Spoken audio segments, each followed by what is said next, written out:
नमो नमः। संस्कृतकक्षायां भवतां भवतीनां च पुनरेकदा स्वागतम्। अहमस्मि अशोककुमारः। अद्य वयं शेमुषि द्वितीयभागः इति पुस्तकस्य 12 पाठं पठिष्यामः। अस्य पाठस्य शीर्षकम् अस्ति अन्योक्तयः। आदौ शीर्षकस्य अर्थं जानीमः। अन्योक्तयः अर्थात् अन्य धन उक्तयः। अन्योक्तयः अर्थात अप्रत्यक्षाणि परोक्षाणि संकेतमाध्यमेन कथितानि च वचनानि। अस्य अर्थः अस्ति अन्येषां कृते कथिताः उक्तयः अन्योक्तयः भवन्ति।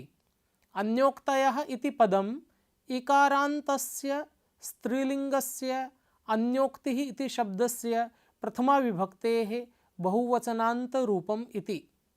प्रिय छात्रों, संस्कृत की इस कक्षा में मैं अशोक कुमार एक बार फिर से आप सबका स्वागत करता हूं। आज हम शेमुषि द्वितीय भाग इस पुस्तक के 12वें पाठ को पढ़ेंगे। पाठ का शीर्षक है अन्योक्तयः। यह शब्द इकारांत स्त्रीलिंग शब्द अन्योक्ति का प्रथमा विभक्ति का बहुवचनांत रूप है। यह अन्य और उक्तयः इन दो पदों के संधि करने से बना है। छात्राः, पूर्वं वयं भूमिकां पठामः। प्रस्तुतोऽयं पाठः अन्योक्ति विषये वर्तते। अन्योक्तिः नाम अप्रत्यक्षरूपेण व्याजेन वा कस्यापि दोषस्य निन्दायाः कथनं, गुणस्य प्रशंसा वा संकेतमाध्यमेन व्याज्यमानाः प्रशंसादयः झटिति चिरकालञ्च बुद्धौ अवतिष्ठति। अत्रापि विविधेभ्यः ग्रन्थेभ्यः संकलितानाम् अन्योक्तीनां संग्रहो वर्तते। एतेषु श्लोकेषु राजहंस, कोकिल, मेघ, मालाकार, तडाग, सरोवर, चातकादीनां माध्यमेन जीवनस्य महत्वपूर्णाः विषयाः कथिताः सन्ति। एताभिः अन्योक्तिभिः सत्कर्म प्रति गन्तुं प्रेरणा प्राप्यते। छात्राः, अन्येषां कृते याः उक्तयः कथ्यन्ते ताः उक्तयः अन्योक्तयः अत्र पाठे संकलिताः वर्तन्ते। अस्मिन् पाठे षष्ठश्लोकं सप्तमश्लोकं च अतिरिच्य ये श्लोकाः सन्ति ते पंडितराज जगन्नाथस्य भामिनी विलास इति गीतिकाव्यात् संकलिताः सन्ति। षष्ठः श्लोक महाकवि माघस्य शिशुपालवधम् इति महाकाव्यात् गृहीतः अस्ति। सप्तमः श्लोकः महाकवि भर्तृहरेः नीतिशतकात् उद्धृतः अस्ति। छात्रों, पहले पाठ की भूमिका को जान लेते हैं। अन्योक्ति का अभिप्राय है किसी की प्रशंसा अथवा निंदा अप्रत्यक्ष रूप से अथवा किसी बहाने से करना। जब किसी प्रतीक या माध्यम से किसी के गुण की प्रशंसा या दोष की निंदा की जाती है तब वह पाठकों के लिए अधिक ग्राह्य होती है। छात्रों, भाव यह है कि जब अन्य व्यक्तियों के लिए जो बातें कही जाए वो अन्योक्ति कहलाती है। प्रस्तुत पाठ में ऐसी ही 7 अन्योक्तियों का संकलन है जिनमें राजहंस, कोकिल, मेघ, मालाकार, सरोवर तथा चातक के माध्यम से मानव को सद्वृत्तियों एवं सत्कर्मों के प्रति प्रवृत्त होने का संदेश दिया गया है। इस पाठ में 6ठे और 7वें श्लोक को छोड़कर अन्य सभी उक्तियां पंडित जगन्नाथ द्वारा रचित भामिनी विलास नामक गीति काव्य से लिए गए हैं। 6ठा श्लोक महाकवि भास की रचना शिशुपाल वध से और 7वां श्लोक महाकवि भर्तृहरि के नीति शतक से लिया गया है। अधुना प्रथमं श्लोकं पठामः। एकेन राजहंसेन या शोभा सरसो भवेत् न सा बकसहस्रेण परितस्तीरवासिना। अधुना अस्य सुभाषितस्य पदच्छेदं जानीमः। एकेन राजहंसेन या शोभा सरसः भवेत्, न सा बकसहस्रेण परितः तीरवासिना। अधुना अन्वयं पश्यामः। एकेन राजहंसेन सरसः या शोभा भवेत्, परितः तीरवासिना बकसहस्रेण सा शोभा न भवति। अधुना अन्वयं पश्यामः। एकेन राजहंसेन सरसः या शोभा भवेत्, परितः तीरवासिना बकसहस्रेण सा शोभा न भवति। छात्राः, अधुना अन्वयं पश्यामः। एकेन राजहंसेन सरसः या शोभा भवेत्, परितः तीरवासिना बकसहस्रेण सा शोभा न भवति। छात्राः, अधुना अस्य भावार्थं पश्यामः। सरोवरे यदि एकः अपि राजहंसः भवति तर्हि अपि सरोवरः शोभते, किन्तु सरोवरस्य तटं परितः यदा सहस्रं बकाः अपि भवेयुः तदा अपि सरोवरः न शोभते। अर्थात् सहस्रस्य बकानाम् अपेक्षया एकस्य राजहंसस्य महत्वम् अधिकम् अस्ति। अस्य हिंदी अर्थं पश्यामः। छात्रों, एक राजहंस के द्वारा तालाब की जो शोभा होती है वह तालाब के किनारे चारों ओर रहने वाले हजारों बगुलों से बिल्कुल भी नहीं होती। अर्थात हजारों बगुलों की अपेक्षा एक राजहंस का महत्व अधिक होता है। बच्चों, हंस और बगुले की तुलना करने वाला एक और संस्कृत श्लोक संस्कृत साहित्य में मिलता है, जो आपने अवश्य पढ़ा या सुना होगा। हंस श्वेतः बक श्वेतः, को भेद बक हंसयो, निर्क्षीर विवेके तु हंसो हंसः बको बकः। अर्थात हंस भी श्वेत रंग का होता है और बगुला भी। फिर इन दोनों में क्या अंतर है? श्लोक की अगली पंक्ति में बताया गया है कि दूध और पानी को यदि मिश्रित करके हंस के सामने रख दिया जाए तो हंस उसमें से केवल दूध को ग्रहण कर लेगा और पानी को छोड़ देगा। बगुले में यह सामर्थ्य नहीं होता बच्चों। बगुला तो दूध और पानी दोनों को ही पी जाता है, इसलिए हंस को विशेष माना गया है। अतः हजारों बगुलों के स्थान पर एक राजहंस से ही सरोवर की शोभा अधिक होती है। छात्राः, अधुना पाठे आगतान् केषाञ्चित् शब्दानाम् अर्थान् पश्यामः। छात्राः, अधुना पाठे आगतानां केषाञ्चित् शब्दानाम् अर्थान् पश्यामः। राजहंसेन हंसानां राजा तेन, सरसो भवेत्, सरसः धन भवेत्। सरसः अर्थात तडागस्य सरोवरस्य वा तालाब की, बक सहस्रेण बकानाम सहस्रेण हजारों बगुलों से, परितस्तीरवासिना परितः धन तीरवासिना, तीरवासिना अर्थात तीरे वसति इति तीरवासी तेन अर्थात तटवासिना, तालाब के किनारे रहने वाले बक समूह के द्वारा। अधुना द्वितीयं श्लोकं पठामः।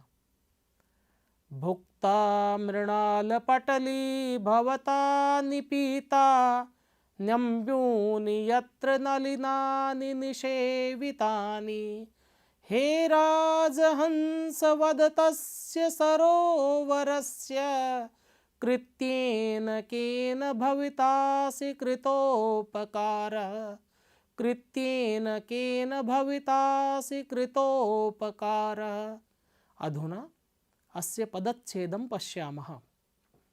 भुक्ता मृणालपटली भवता निपितानि अम्बूनि यत्र नलिनानि निषेवितानि रे राजहंस वद तस्य सरोवरस्य कृत्येन केन भवितासि कृतोपकारः।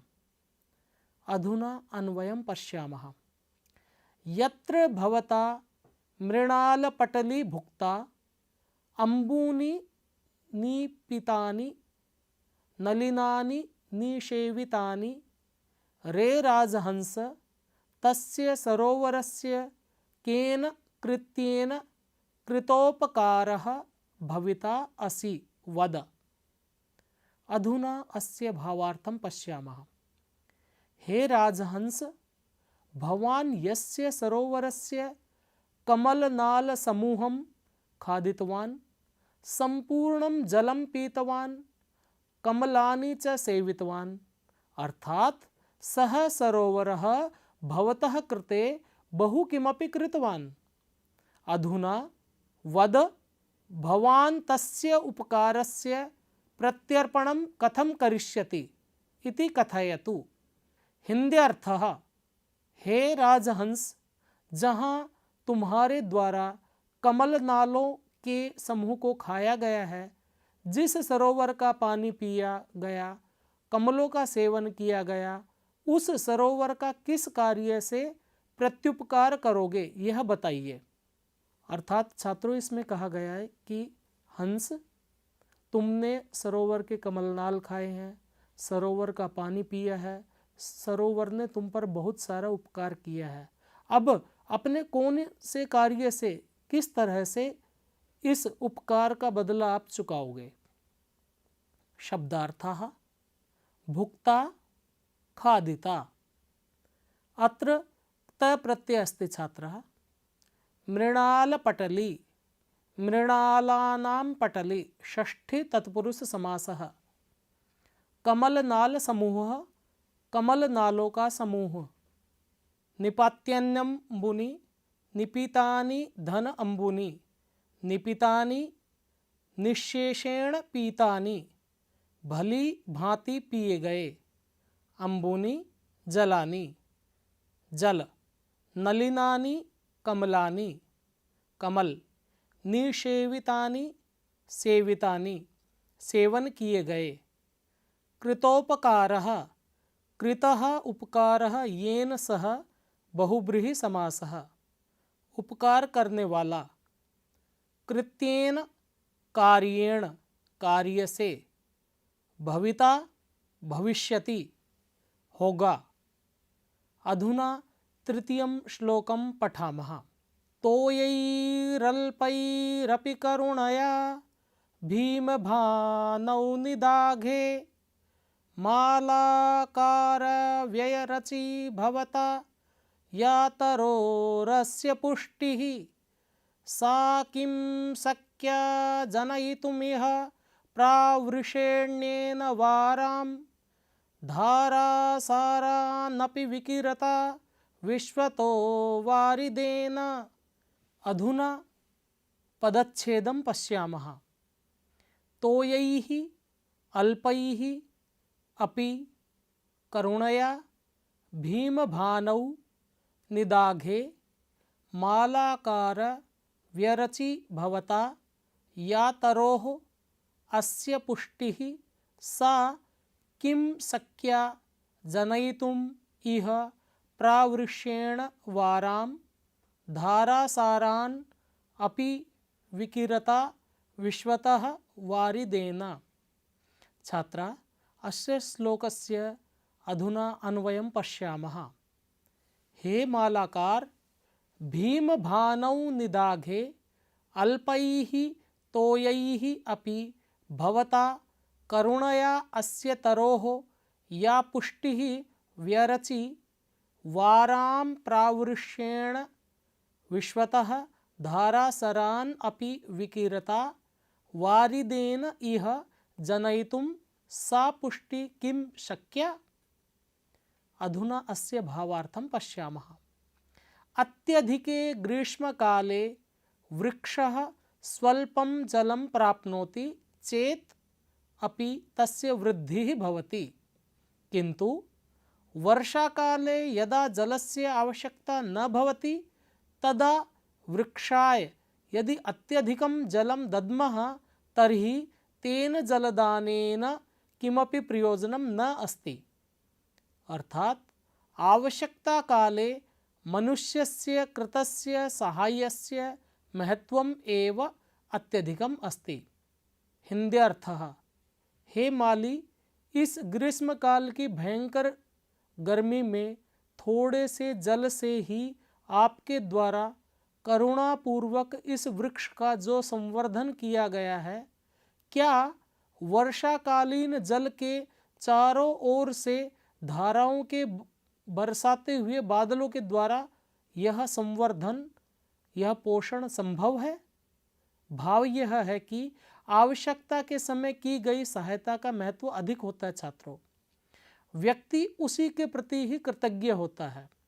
शब्दार्थः तोयैरल्पैरपि तोयैः धन अल्पैः धन अपि अल्पैः तोयैः।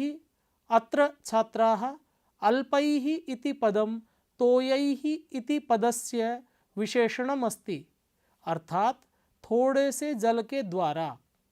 भीम भानौ, भीमः भानुः यस्मिन् सः, भीम भानु तस्मिन्, अर्थात सूर्य के प्रचंड होने पर या सूर्य के अत्यधिक तपने पर। निदाघे ग्रीष्मकाले, ग्रीष्मकाल में। तरोः वृक्षस्य, वृक्ष की। पुष्टिः पुष्टता संवर्धनम वा पालन पोषण। व्यरचि रचना कृता, अर्थात की। जनयितुम उत्पादयितुम उत्पन्न करने के लिए। प्रावृष्येण वर्षाकालिकेन वर्षाकालिक के द्वारा। वाराम जलानाम जलों के। धारासारान धराणाम आसारान, अर्थात धाराओं का प्रवाह। विकिरता वर्षयता बरसाते हुए। विश्वतः परितः चारों ओर। वारिदेन वारी ददाति इति वारिदः तेन, अर्थात मेघेन बादलों के द्वारा। शक्याः संभवाः संभव है। शक्या संभवा। अधुना चतुर्थं श्लोकं पठामः। छात्राः, अद्य वयम् अन्योक्तयः इति पाठं पठितवन्तः। प्रथमे श्लोके वयं पठितवन्तः यत् सरस्तीरे निवसतां सहस्रं बकानाम् अपेक्षया एकेन राजहंसेन एव सरोवरस्य शोभा भवति। अस्मिन् एव भावे अपरं श्लोकम् अपि अस्ति। भवन्तः श्रुतवन्तः स्युः अथवा पठितवन्तः स्युः। वरम् एको गुणी पुत्रो न च मूर्खशतान्यपि एकश्चन्द्रस्तमो हन्ति न च तारागणैरपि। प्यारे बच्चों, आज हमने इस श्लोक में पढ़ा है कि सैकड़ों मूर्ख पुत्रों की अपेक्षा एक गुणवान पुत्र ही अच्छा होता है। जैसे सैकड़ों तारे मिलकर के अंधकार को दूर नहीं कर सकते, पर एक अकेला चंद्रमा दूर कर देता है। जैसे बच्चों चंद्रमा का महत्व अधिक है, उसी तरह से पाठ के पढ़ाए गए श्लोक के अनुसार हमने जाना कि सरोवर के किनारे रहने वाले हजारों बगुलों की अपेक्षा एक राजहंस ही सरोवर की शोभा बढ़ाता है। द्वितीय श्लोके वयं पठितवन्तः यत् राजहंसेन सरोवरे स्थितानां कमलानां भक्षणं कृतं। सरोवरस्य जलं पीतम्। अधुना राजहंसस्य कृते प्रश्नः जायते यत् सः केन कार्येण प्रत्युपकारं करिष्यति। बच्चों, दूसरे श्लोक में हमने पढ़ा कि राजहंस सरोवर में स्थित कमलों का भक्षण करता है, सरोवर का पानी पीता है। प्रश्न यह उठता है कि राजहंस अपने किन कार्यों के द्वारा प्रत्युपकार करेगा।